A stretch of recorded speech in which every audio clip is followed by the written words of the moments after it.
Israel গত কয়েক বছরে ফিলিস্তিনে বোমা মেরে যতগুলি তরুণ যুবক হত্যা করেছে, ধ্বংস করেছে, তার চেয়ে বেশি ধ্বংস হচ্ছে মুসলিম তরুণ যুবকরা, তার চেয়ে বেশি ধ্বংস হচ্ছে মাদকে। ইসরায়েল এক বছরে যে পরিমাণ তরুণ যুবক হত্যা করেছে, মাদক এক মাসেই তার চেয়ে বেশি হত্যা করে। আমাদের সামনেই ঘটে, কিন্তু আমরা বুঝি না। কারণ যেই ছেলেটা মদ খেয়ে খাওয়ার পরে মাতাল হয়ে যায়, সমাজ, রাষ্ট্র, পরিবার, পিতামাতা কারো সম্পর্কে কোনো জ্ঞান থাকে না, সে কি মৃত নয়? তখন পিতামাতা মাঝে মধ্যে মনে করে দুষ্ট গরুর চাইতেও শূন্য গোয়ালে ভালো ছিল, এমন সন্তান হওয়ার চাইতে না হওয়াই ভালো। পিতামাতায় মৃত্যু কামনা করে সন্তানের। এই মাদক কেন বৃদ্ধি পায় আমরা আলোচনা করেছিলাম।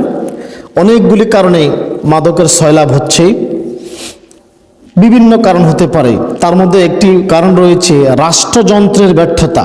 রাষ্ট্রের আইন প্রয়োগকারী সংস্থা, আইন প্রয়োগকারী বাহিনী যখন অপরাজনীতি বা মন্দ লোক দ্বারা পরিচালিত হয়, তখন মাদকের সয়লাভ ঘটে। কেন? তারা আইনকে সঠিকভাবে পরিচালনা করতে পারে না, সঠিকভাবে প্রয়োগ করতে পারে না। আইন শৃঙ্খলা বাহিনী যখন কোনো মাদকসেবী, মাদক কারবারিকে আটক করে, তখন এই দেখবেন যে রাজনৈতিক নেতারা, নেতৃবৃন্দ, ওসি সাহেব এটা আমার লোক, এসপি সাহেব, হাবিলদার সাহেব এটা আমার লোক, তাকে ছাড়িয়ে আনা হচ্ছে, অথবা অর্থের লেনদেন করা হচ্ছে। এবং কি অর্থের লেনদেন করে ধামাচাপা দিয়ে এই মাদক কারবারি, মাদক সেবীকে ছাড়িয়ে দেওয়া হচ্ছে। ফলে মাদক সেবীর, মাদক কারবারির সাহস দিন দিন আরো বাড়ে। সে মনে করে আমার পিছনে বড় হাত আছে, লম্বা হাত আছে, আমি বিপদে পড়লে আমাকে ছাড়াই আনবে। আর তার ফলে সে মাদকের আরো বেশি করে সয়লাভ ঘটায়। আবার কখনো কখনো দেখা যায় আইন শৃঙ্খলা বাহিনী নিজেই মাদকের সাথে জড়িত, এমন অসংখ্য প্রমাণ দেখেছি আমরা। তাহলে রাষ্ট্রযন্ত্রের ব্যর্থতা রয়েছে। এরপরে বর্তমান সময়ে মাদক বৃদ্ধির সবচেয়ে বড় কারণ আমি যেটা দেখি সমসাময়িকভাবে, জানি না আপনারা কে খুশি হবেন, কে কষ্ট পাবেন। আমি আগেই বলেছিলাম, আপনারা কে কষ্ট পাবেন, কে আনন্দিত হবেন, আমি এটা দেখে আলোচনা করি না। গত কয়েক জুমা আগে আমি বলেছি না, আমি আমার বিরুদ্ধে ওয়াজ করেছিলাম, মনে আছে আপনাদের? আচ্ছা, বিভিন্ন দরবার, মাজার, বাউল ফাউলদের আস্তানা, দরবার কেন্দ্রিক মাদকের সয়লাভ ঘটতেছে ব্যাপক হারে। কিভাবে? আপনাকে আমার কথা বুঝতে হবে। যদি না বোঝেন তাহলে বলবেন যে হুজুর তো সর্বনাশ করে দিছে। ভারত বাংলাদেশে বিভিন্ন স্থানে গড়ে উঠেছে অসংখ্য লালন, বাউল ফকিরদের, ফাউলদের আস্তানা গড়ে উঠেছে না? এই সকল আস্তানায়, বাস্তানাগুলি মাদকের স্বর্গরাজ্য। এই সকল আউল ফাউল, বাউল, লালনরা মাদক সেবন করে, আর মাদক সেবন করে নাকি গুরুর আরাধনা করে। নাউজুবিল্লাহ ভাই যে বলবেন, গুরুর আরাধনা করে। আর বলে এই যে বিভিন্ন মাজারগুলিকে আর বিভিন্ন দরবারগুলিকে, আস্তানাগুলিকে কেন্দ্র করে দেখেন নাচ গানের আসর বসে না? নাচ গানের আসর বসে, জুয়ার আসর বসে না? জুয়ার আসর বসে, যেখানে মাদক। আপনি দেখেন এই সমাজে দোকানের সামনে বসে কেউ কি গাঁজা সেবন করতে পারবে? একেবারে ফাক্কা গাঁজা সেবন করেন না আর কি। সে গাঁজা সেবন করবে কিভাবে? গোপনে। কিন্তু এই আস্তানা দরবারগুলিতে মাদক সেবন চলে খোলামেলা, ওপেন। মনে হচ্ছে এটা মাদকের স্বর্গরাজ্য, মাদকের অভয়ারণ্য মনে হচ্ছে। এই তাদের মাধ্যমে সেখান থেকে তারা বের হয়ে পাড়া, মহল্লা, গ্রাম, লোকালয়ে মাদকের সয়লাভ করছে। বিশেষভাবে গাঁজা, ইয়াবা। বর্তমানে এইসব আস্তানায় মানুষ যায় মাদক সেবন করার জন্য। মাদক সেবন নিষিদ্ধ করলে এই সকল আস্তানায়, এই সকল দরবারে 20 জন লোকও যাবে না, বিশ্বাস করেন। কিছুদিন আগে দেখলেন না লালনের দরবারের প্রধান, সে কি বলছে দেখলেন আপনারা মিডিয়ায়? মানুষ এটা হাসাহাসি করলো। লালনের দরবারের প্রধান বলতেছে, লালনের দরবার যদি এখানে মাদক সেবন বন্ধ করা হয় 30 জন লোকও যাবে না। কথা তো বাস্তব। আমরা বুঝেছি এই সকল আস্তানায় লালন আউল ফাউল বাউলদের দরবারে মানুষ যায় মাদক সেবন করার জন্য। আবার অনেক আস্তানায় এই সমস্ত আউল ফাউল বাউলদেরকে দেখি তাদেরকে সিজদা করা হয়। কিছুদিন আগে এক বদমাইশের গ্রেফতার করছে, দেখছেন আপনারা? সে আল্লাহকে নিয়ে, নবীকে নিয়ে, কোরআন নিয়ে কটূক্তি করেছিল। কি নাম জানি তার? নাম রাখছে কত সুন্দর, আবুল সরকার। কাজটা কি করছে দেখছেন আপনারা? কোরআন নিয়ে অপব্যাখ্যা, আল্লাহকে নিয়ে অপব্যাখ্যা। আল্লাহ কি বলছে, আল্লাহর কত আগামাতা কি বলে, হোকা হোকা কিছুই বোঝে না, নাউজুবিল্লাহ। আবার এই সমস্ত লোকদেরকে ধর্মগুরু মানা হয়। ছি ছি ছি ছি ছি, মানুষের বিবেক বুদ্ধি কথায় নেমেছে। আল্লাহ আল্লাহ আল্লাহ আল্লাহ। এই সকল আউল ফাউল বাউলরা, লালন ফকিররা গাঁজা সেবন করে, মাদক সেবন করে, নাচ গানের তালে তালে আল্লাহ এবং রসুল নবীকে নিয়ে, কোরআন হাদিস নিয়ে কটু মন্তব্য, উল্টা সিধা কথাবার্তা বলা শুরু করে। আবার ধর্মের নামে গড়ে উঠেছে বাংলাদেশের আনাচে কোনাচে, ভারত বাংলাদেশ পাকিস্তানের আনাচে কানাচে ধর্মের নাম দিয়ে অসংখ্য মাজার গড়ে উঠেছে। আমি হক্কানি আউলিয়াদের ব্যাপারে কিছু বলতেছি না, তারা ভালো, কিন্তু ধর্মের নাম দিয়ে কতগুলি মাজার গড়ে উঠেছে। ধর্মের নামে সেখানে সব চলে ধর্মহীন কর্মকাণ্ড। যেখানে ইসলাম নাচ গান হারাম করেছে, হারাম করেছে না? ইসলামিকে নাচ গান জায়েজ। এখন বাংলাদেশের অনেকগুলি মাজার গড়ে উঠেছে, নাচ গান হয় কিনা? হয় না? আমার নিজের গ্রামের পাশে একটা গ্রাম আছে, সাকরাপুর। রাত্রিবেলা এক একদিন বাড়ি থেকে কল দেয়, এদের যন্ত্রণায় ঘুমাইতে পারে না, সারাটা রাত এদের নাচ গান চলে। এরপরে এই সকল মাজারকে কেন্দ্র করে জুয়া খেলা চলে, হারাম কর্মকাণ্ড চলতেছে। যেখানে ইসলাম এই সকল বস্তুকে নিষেধ করেছেন, হারাম করে দিয়েছেন, শয়তানের বস্তু বলেছেন। আল্লাহ তাআলা বলেন সূরা মায়েদা আয়াত নং 90, আল্লাহ তাআলা বলেন ইয়া আইয়ুহাল্লাযীনা আমানু, হে ঈমানদারগণ, ইন্নামাল খামরু ওয়াল মাইসিরু ওয়াল আনসাবু ওয়াল আজলামু রিজসুম মিন আমালিশ শাইতান।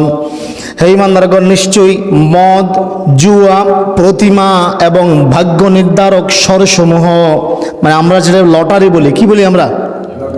লটারি। এই ভাগ্য নির্ধারক স্বরসমূহ শয়তানের অপবিত্র কর্ম। এখন দেখেন বাংলাদেশের প্রায় এই বিভিন্ন মাজারের নাম দিয়ে প্রায় মাজারে মদের আসর ওপেনলি বসে, জুয়ার আসর ওপেনলি বসে। আপনারা আমাকে বুঝাইয়েন, আমি দেখেছি, আমার নিজের দেখার কথা। আমার সামনে পারলে কেউ একটা যুক্তি দিয়ে খণ্ডন করেন।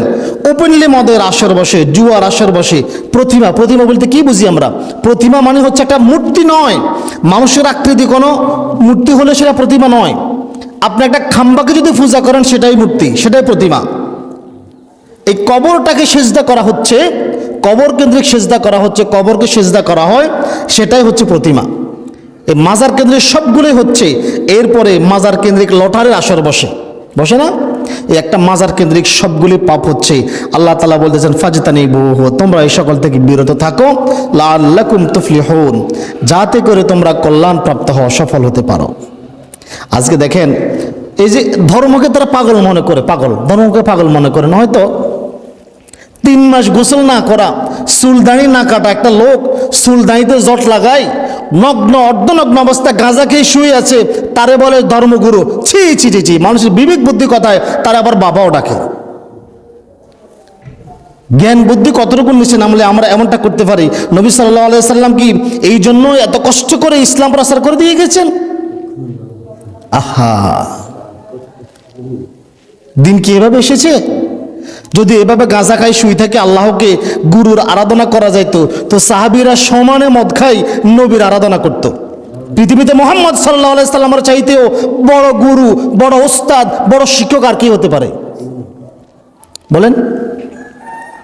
দেখেন নবী সাল্লাল্লাহু আলাইহি সাল্লাম বলেছেন, সুনানে ইবনে মাজার হাদিস, নেশাকারীর সালাত দোয়া 40 দিন কবুল হয় না। কতদিন? অপবিত্র। নেশা খাই, নগ্ন অবস্থায় শুয়ে আছে, চুল জট বানায়, দাড়ি জট বানায়, তারে বলে বাবা। ছি ছি ছি ছি ছি, তার পূজা করে, তারা সিজদা করে।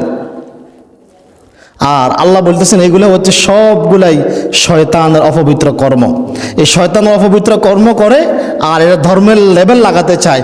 আমরা মনে হয় যেন সেই আবু জাহেলের যুগে ফিরে গেছি, আবু জাহেলের যুগে ফিরে গেছি। এই জন্য নবী সাল্লাল্লাহু আলাইহি ওয়াসাল্লাম মাজার কেন্দ্রিক সকল ইবাদত বন্ধ করে দিয়েছেন জিয়ারত ছাড়া। কবর কেন্দ্রিক কোনো ইবাদত করা যাবে না, শুধু একটাই চলবে, সেটা কি? জিয়ারত। আপনারা আরব বিশ্বে ঘুরে এসেছেন যারা, তারা দেখেছেন শুধু জিয়ারত হবে, কবর কেন্দ্রিক কোনো ইবাদত হবে না। কবর কেন্দ্রিক মসজিদ বানানো নিষিদ্ধ, জায়েজ নয়। যদি জায়েজ হতো বলেন তো রাসূলের সাহাবীর সংখ্যা কত? বিভিন্ন দেশে সাহাবীরা গেছে না, এই সাহাবীদের কবরকে কেন্দ্র করে আস্তানা গড়ে উঠতো না? নবী সাল্লাল্লাহু আলাইহি সাল্লামের কবরকে কেন্দ্র করে কি কি মানে করা যায় তো চিন্তা করে দেখেন তো কি হচ্ছে? কিছুই তো হচ্ছে না, কিছুই তো হচ্ছে না। যারা উমরায় গেছেন, হজে গেছেন, দেখেছেন রাসূলের মাকবারার দিকে, রওজার দিকে হাত উঠে দাঁড়ানো যায় না। পুলিশ বলে ইয়া হাজিবে দাঁড়াত, ইয়া হাজিবে দাঁড়াত। তুমি কি এখানে কার কাছে চাচ্ছ? তুমি আল্লাহর কাছে চাইবা, কারণ নবী সাল্লাল্লাহু আলাইহি সাল্লাম কার কাছে চাইছেন? তো নবী যেহেতু আল্লাহর কাছে চাইছেন, আমাদেরকে নবী শিখিয়ে দিয়েছেন আল্লাহর কাছে চাও। এই কারণে নয়, মালিক কে? নবীর মালিক কে? আমার মালিক কে? আদমের মালিক কে? সবার মালিক যদি আল্লাহ হয়, তাহলে আল্লাহর কাছে চাও। এখানে চাই লাভ হবে না, কে দিবে তোমাকে? আল্লাহ নবী এই জন্য দোয়া করে গিয়েছেন। সুনানে আবু দাউদের হাদিস, হযরতে আতা ইবনে ইয়াসার রাদিয়াল্লাহু তাআলা আনহু আন্না রাসূলুল্লাহ সাল্লাল্লাহু আলাইহি ওয়াসাল্লাম ক্বালা, আল্লাহর নবী সাল্লাল্লাহু আলাইহি সাল্লাম দোয়া করতেন, আল্লাহুম্মা লা তাজাল কবরি ওয়াসানান, হে আল্লাহ আমার কবরকে মূর্তিতে পরিণত করো না। নবী সাল্লাল্লাহু আলাইহি সাল্লাম দোয়া করেছেন, হে আল্লাহ আমার কবরকে মূর্তিতে পরিণত করো না, ইউবাদু, যার ইবাদত করা হবে, ইবাদত করা হবে, এমন মূর্তিতে পরিণত করো না। এরপরে বলতেছেন, ইশতাদ্দা গদাবুল্লাহি আলা কওমিন, নিশ্চয়ই আল্লাহ ওই জাতির উপরে, ওই সম্প্রদায়ের উপরে গজব বর্ষিত করেন, লানত বর্ষিত করেন, ইত্তাখাযু কুবুরান আমবিয়াইহিম মাসাজিদা, যারা তাদের নবীদের কবরগুলিকে মসজিদে অথবা ইবাদতখানায় পরিণত করে। যারা তাদের নবীদের কবরকে মসজিদ বা ইবাদতখানায় পরিণত করে, আল্লাহ তাদের উপরে গজব বর্ষিত করেন। নাউজুবিল্লাহ। একটা সময় মানুষ কবর কেন্দ্রিক ইবাদত করবে, আস্তানা গড়ে তুলবে, আল্লাহ তাআলা সেটা জানে কিনা, নবী সাল্লাল্লাহু আলাইহি সাল্লামকে জানাইছে কিনা, জানানোর ফলশ্রুতিতেই নবী সাল্লাল্লাহু আলাইহি সাল্লাম নিষেধ করেছেন একটা সময় এরকম বদকার লোকদের উৎপত্তি হতে পারে। আর আপনি দেখেন শিরকের উৎপত্তি হয়েছে এই কবর আর নেককার লোকদেরকে কেন্দ্র করে। পৃথিবীর সর্বপ্রথম শিরিক ইতিহাস কি বলে? নূহ আলাইহিস সালামের কওম থেকে শুরু হয়েছে। কখন? ওয়াদ, সুয়া, ইয়াগুস, ইয়াবুক, নসর, মূর্তি পূজায় শিরকের উৎপত্তি তাদেরকে কেন্দ্র করে শুরু হয়েছিল। এই 5 জন লোক ছিল নেককার লোক, কিন্তু তাদের মৃত্যুর পরে তাদের কবরকে কেন্দ্র করে, তাদের বসার আসনকে কেন্দ্র করে পূজা শুরু হয়। এগুলোকে কেন্দ্র করে প্রথমে কি শুরু হয়? উরুস মেলা শুরু হয়। আর এই উরুস মেলা থেকে একটা সময় চলে যায় কোথায়? এই উরুস মেলা একটা সময় চলে যায় নাচ গানে। নাচ গানের পাশাপাশি সেখানে জুয়ার আসর বসে, মদের আসর বসে, ইসলামে যা যা হারাম কাজ সবগুলাই বসে, আবার সবগুলাতে ধর্মের লেবেল লাগায়। নাউজুবিল্লাহ। আল্লাহ তাআলা আমাদের জাতিকে হেফাজত করুক, সকলে বলে আমিন। কারণ এই মাদক যে সকল গজব এবং ধ্বংস আমাদের মধ্যে ডেকে আনবে, কি হবে বলেন? বলেন তো। মাদক একটি লানত-প্রাপ্ত এবং গজবপ্রাপ্ত বস্তু। যে বা যারাই মাদকের সাথে লিপ্ত হবে তারাও গজবে পড়বে, এতে কোনো সন্দেহ নেই। এ ব্যাপারে আল্লাহ তাআলা বলেছেন, নবী সাল্লাল্লাহু আলাইহি সাল্লাম বলেছেন, গজবী বস্তুর সাথে কেউ যদি জড়িত থাকে তাহলে সেই বস্তুর গজব,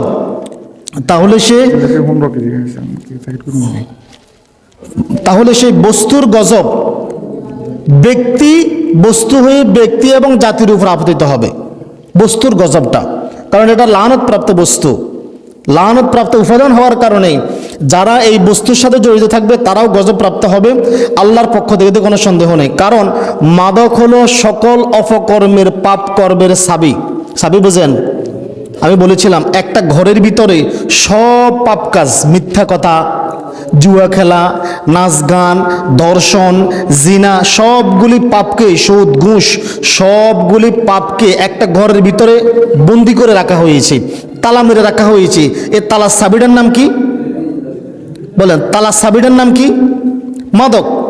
কেউ যদি মাদক সেবন করে, সে ওই তালার চাবি খুলে দিল, তালাটা খুলে দিল চাবি দিয়ে, আর সবগুলি পাপ তর করে বের হতে থাকবে।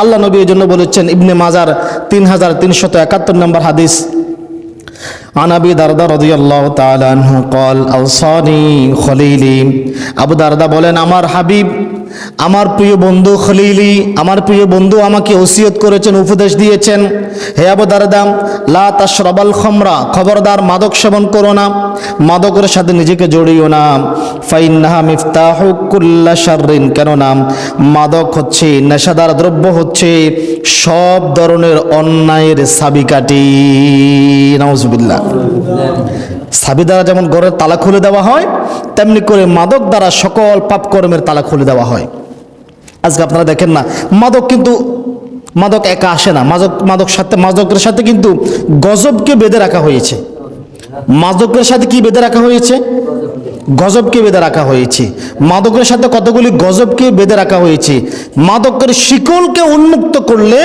সাথে সাথে লানত এবং গজবগুলিও আসবে হাদিসের দিকে তাকান আবু মালিক আশআরী রাদিয়াল্লাহু তাআলা আনহু বলেন নবী সাল্লাল্লাহু আলাইহি ওয়াসাল্লাম বলেছেন আমার উম্মতের কিছু লোক মদ পান করবে এবং নাম রাখবে ভিন্ন নাম রাখবে কি পান করবে মদ কিন্তু নাম রাখবে ভিন্ন তাদের নেতাদেরকে গায়িকা নায়িকা দ্বারা নর্তকী দ্বারা সম্মান জানানো হবে নাউজুবিল্লাহ বলবেন না তাদের নেতাদেরকে গায়িকা এবং বাদ্যযন্ত্র দ্বারা সম্মান করা হবে আমরা এখন যেটা দেখি নেতা আসতেছে নেতার জন্য মডেল 200টা দাঁড় করে রাখে পতিতা দাঁড় করে রাখে পতিতা ইসলামিক ভাষা যেটা পতিতা আর আপনারা বলেন স্টার এটা মডেল কিসের মডেল সে শরীর বিক্রি করে খায় সে তারে বলেন স্টার ছি ছি ছি ছি ছি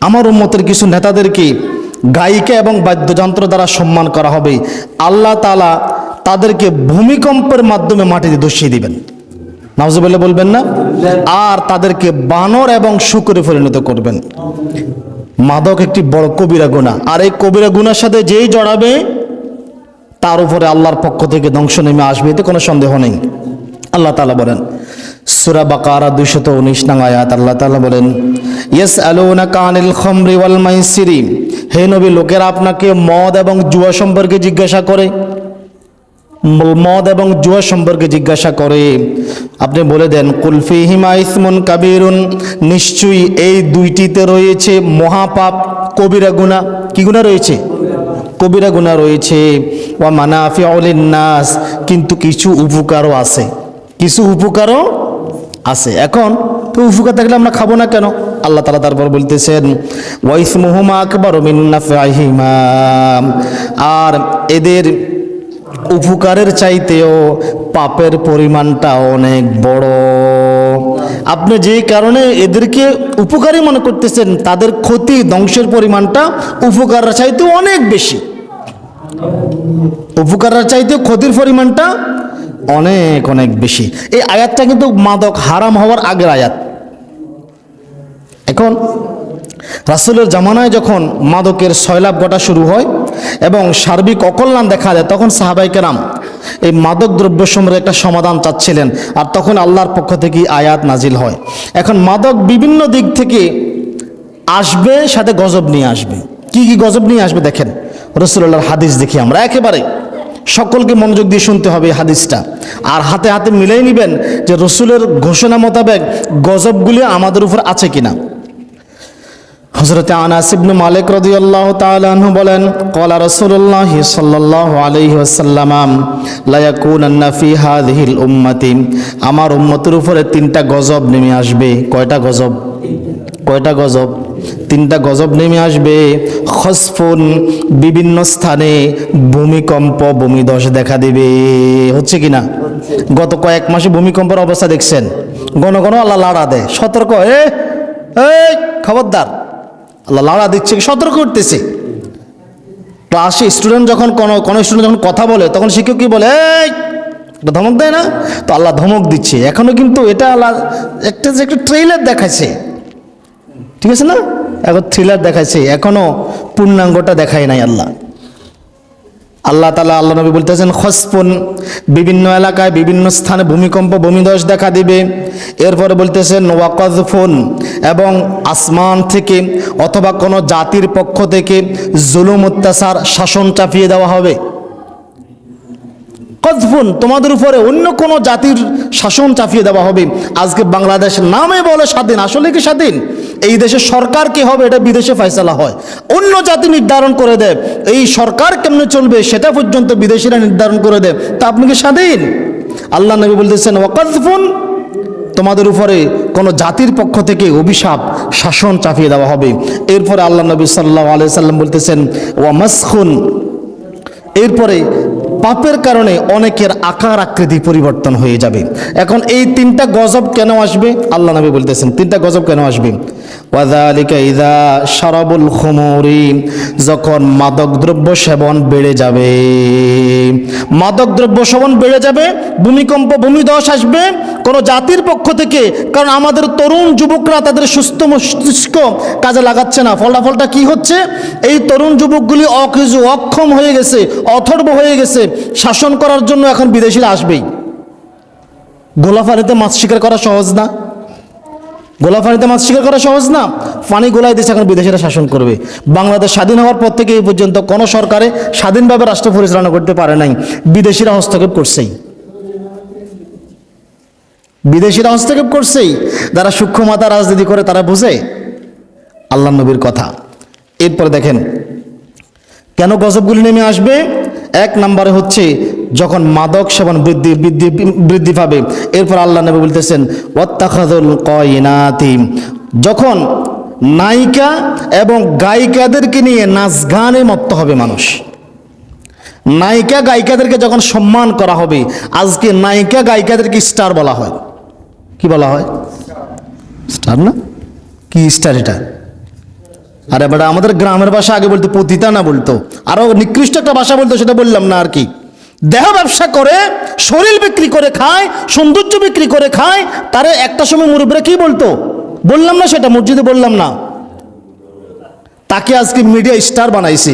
ফরিমানে কোন দিন লুঙ্গি পরছে, কোন দিন কি তরকারি দিয়ে ভাত রাঁধছে, কোন জামা পরছে, মিডিয়া এগুলো উঠায়। নোংরামের একটা সীমা থাকার প্রয়োজন আছে। ছি ছি ছি ছি ছি ছি ছি, জাতি কত নিকৃষ্ট। দেশে আরো কত কত কিছু হচ্ছে, এগুলো কোনো খোঁজ খবর নাই। আজকে নায়িকা গায়িকাদেরকে ম্যাডাম বলা হচ্ছে। ম্যাডাম ম্যাডাম কি বলে? আরে বেটা, শরীর বিক্রি করে তারে বলতেছিস ম্যাডাম? ছি ছি ছি ছি ছি ছি। এরপরে এই তিনটা গজব নেমে আসতে পারে। ওয়াদরাবু বিল মাযিফি, বাদ্যযন্ত্রের প্রতি যখন আকৃষ্ট হবে তখন গজব নেমে আসবে। আজকে বর্তমান সময় দেখেন প্রত্যেকটা রাত্রে দেখি, রাত্রের 12টা 1টা পর্যন্ত 2টা পর্যন্ত বিভিন্ন বাড়িতে ডেকসেটের আওয়াজ, দুম দুম আওয়াজ হয়। আস্তাগফিরুল্লাহ, নাউজুবিল্লাহ। স্বামী স্ত্রী একসাথে মিলিত হয়েছে, সেখানে ডেকসেট বাজাই দিছে। মানে তারা চাচ্ছে না তাদের ঘরে আদম সন্তান আসুক, তারা চায় ইবনে ইবলিস আসুক, শয়তানের বাচ্চা আসুক। নাচ গানের তালে তালে স্বামী স্ত্রী মিলিত হচ্ছে আর বাচ্চা পয়দা হচ্ছে। এটা কি আল্লাহর ওলি হবে? এটা শয়তানের ওলি হবে। হায় হায়, কি হবে আমাদের? দেখেন তো, হাদিসে বর্ণিত পাপগুলিও বেড়েছে আর আল্লাহর পক্ষ থেকে গজবগুলিও বেড়েছে কিনা? গজবগুলিও বেড়েছে। আল্লাহ আমাদেরকে হেফাজত করুক, সকলে বলে আমিন। হায় হায়, দেখেন বর্তমান মাদক বৃদ্ধির সাথে সাথে আরো যে সকল পাপ আযাব আমাদের উপর নেমে এসে, দেখেন মাদক বৃদ্ধির সাথে সাথে ইবটিজার বাড়ছে। ইবটিজার বাড়ছে না? নারীদেরকে উত্তক্ত করা, নারী দর্শন বাড়ছে কিনা? নারী দর্শন বাড়ছে কিনা? মাদক সেবন করার পরে একটা লোকের মস্তিষ্ক ঠিক থাকে না, এসে কি 3 বছরের মেয়ের সাথে জিনা করতেছে, নাকি একটা 20 বছর প্রাপ্তবয়স্ক মেয়ের সাথে সেই অপকর্মে লিপ্ত এসে বোঝে না। আমরা দেখেছি না, মাদক সেবন করে 2 বছরের 3 বছরের বাচ্চাকে পর্যন্ত দর্শন করে হত্যা করেছে, দেখেছেন কিনা? দেখেছেন না? এটা মাদক বৃদ্ধির সাথে সাথে দর্শন মানে অটোমেটিকলি বাড়তেছে, ইবটিজিং বাড়তেছে, চুরি বাড়তেছে। একটা নিশাখোর কাজকর্ম করতে তার কাছে ভালো লাগে না, চুরি করবো একদিন, 3 দিন উড়ে দূরে মদ গাঁজা খাবো। এই মাদকের সাথে সাথে ডাকাতি বেড়েছে, সন্ত্রাসী বেড়েছে, চাঁদাবাজি বেড়েছে, খুন খারাপি বেড়েছে, হত্যা ছিনতাই বেড়েছে। বেড়েছে কিনা? সবগুলাই দেখবেন এই ডাকাতি চুরি সবগুলোর পিছনে মাদক আছে, সবগুলাই মাদক কারবারিরাই করে। এখন এইগুলো এমন বাড়ছে, এখন রাষ্ট্র আর এগুলোকে নিয়ন্ত্রণ করতে পারতেছে না, রাষ্ট্র নিজে হিমশিম খাচ্ছে। সরকার মাঝে মধ্যে কোনো কোনো সরকার চায় নিজে ফালাই যায়, কেমনে চালামো রাষ্ট্র? আল্লাহ আমাদের জাতিকে হেফাজত করুক, সকলে বলে আমিন। এরপর দেখেন মাদকের সাথে সম্পৃক্ত কিছু ব্যক্তি আছে যারা লানত প্রাপ্ত। মাদক একটি শয়তানি অভিশপ্ত বস্তু। আল্লাহ এবং তার রসুল মাদককে লানত করেছেন। এখন মাদকের সাথে যারা জড়িত থাকবে তারাই লানত প্রাপ্ত। আল্লাহ এবং তার হাবিবের বাসায় তারাও কি লানত প্রাপ্ত হবে। কারণ শয়তানের এমন এক অস্ত্র যার মাধ্যমে শয়তান অশান্তি তৈরি করে, সে অস্ত্রের নাম কি? মাদক না? এটাকে আল্লাহ নবী লানত করেছেন, আল্লাহ তাআলা লানত করেছেন, শয়তানের বস্তু বলেছেন। তো এটা যখন বৃদ্ধি পাবে, যাদের মাধ্যমে বৃদ্ধি পাবে তারা সবাই লানতপ্রাপ্ত। একটা হাদিস রয়েছে সুনানে তিরমিজির 1295 নম্বর হাদিস। আল্লাহ নবী সাল্লাল্লাহু আলাইহি সাল্লাম বলেছেন, আনাস ইবনে মালিক রাদিয়াল্লাহু তাআলা আনহু বলেন, ক্বালা লাআনা রাসূলুল্লাহ সাল্লাল্লাহু আলাইহি ওয়াসাল্লাম ফিল খামরি 10। মাদকের সাথে জড়িত 10 ব্যক্তিকে আল্লাহ নবী লানত করেছেন। কয় ব্যক্তিকে? এখন দেখবেন যে সবাই পড়ে গেছি, সবার গায়ের উপর আসে গেছে। মাদকের সাথে জড়িত 10 ব্যক্তিকে আল্লাহ নবী লানত করেছেন। 1, আসিরাহা, যে মদ তৈরি করে, যে মদ কি করে? যে মদ তৈরি করে। ওয়ামা তাসিরাহা, যার নির্দেশে তৈরি করা হয়, যে তৈরি করে যার নির্দেশে তৈরি করা হয়। 2, এর 3 নম্বর ব্যক্তি ওয়াশারাবাহা, যে মদ পান করে, সেবন করে। ওয়াহামিলাহা, 4, যে মদ বহন করে। যে মদ কি করে? যার গাড়িতে করে, রিক্সায় করে, অটোয় করে, পিকআপে করে, ট্রাকে করে মদ বহন করা হয়। যেই লোকটা শরীরের সাথে বেঁধে মদ বহন করে, হজ করেও তো লাভ নাই, কারণ আল্লাহ নবী বলেছেন সে হচ্ছে লানতপ্রাপ্ত। ও হামিলাহা, যে মদ গ্রহণ করে। এরপরে বলতেছেন ওয়াল মাহমুলাতা ইলাইহি, যার জন্য বহন করা হয়, যার জন্য বহন করা হয়। এরপর আল্লাহ নবী বলতেছেন ওয়াসাকিয়াহা ওয়া বায়াহা, মদকের সাথে আরো যারা হচ্ছে ওয়াসাকিয়াহা, যে মদ পরিবেশন করে, মদ খাওয়ায়। বন্ধু বান্ধব দাওয়াত দিয়া, দোস্তরা যে ফাটি চলবে, চল কি চলে, যে দাওয়াত দিয়া মদ সেবন করে, হোটেলে রেস্তোরাঁয় যে বেটা মদ পরিবেশন করে, তার উপরও লানত করেছেন কি?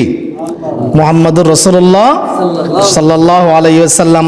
ওয়া বায়াহা, এরপর আল্লাহ নবী সাল্লাল্লাহু আলাইহি ওয়াসাল্লাম বলেন, যে মদ বিক্রি করে, যে মদ বিক্রি করে তার উপরেও লানত।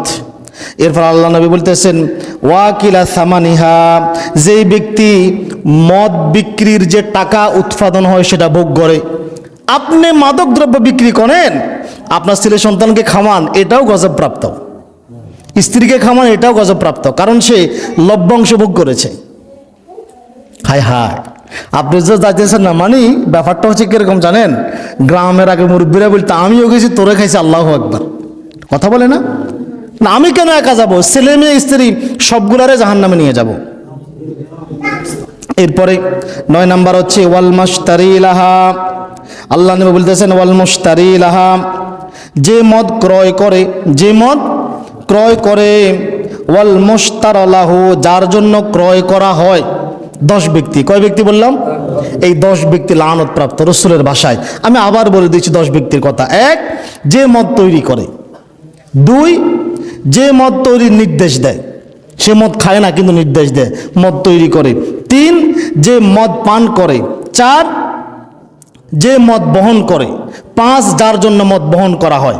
আপনার গাড়িতে যে কি মাল উঠাইছে একটু খেয়াল করেন, বুঝছেন? যে মদ বহন করে, যার জন্য বহন করা হয়। এরপরে 6, যে মদ পান করায়। 7, যে মদ বিক্রি করে। 8, যে মদের আয় উপভোগ করে। যে মদের আয় উপভোগ করে। আপনার একটা বন্ধু মাদকের ব্যবসা করে, তার থেকে যে ফাটি মারি খাইছেন, কি খাইছেন এগুলা? রাসূলের ভাষায় তো আপনিও লানতপ্রাপ্ত। এরপরে বলতেছেন 9, যে মদ ক্রয় করে। 10, যার জন্য ক্রয় করা হয়। আল্লাহ তাআলা আমাদের সকলকে হেদায়েত দান করুক। সকলে বলি আমিন।